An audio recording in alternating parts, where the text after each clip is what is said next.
If you're in the market for a turntable that has a companion or built-in speakers, then definitely this is something of interest. The 1x1 H004.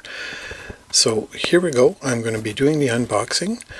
Kind of give you an idea of what you're getting yourself into, what kind of equipment comes with this, and so on.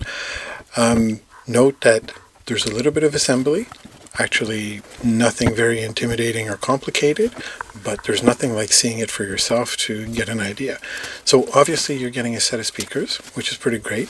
That means that the turntable has a built-in amplifier, so you don't have to worry about a phono connection or anything of the sort. So here we go, we're unpacking the turntable. One of the things you're going to have to do is actually install the belt pulley. That's probably the most complicated thing you'll have to do. As you can see, it's pretty straightforward.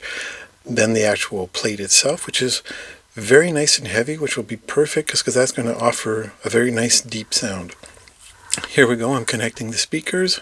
Very straightforward again. Now there is a power adapter, plug that in. Then you actually have to install the counterweight on the tone arm, and here you go, that's it.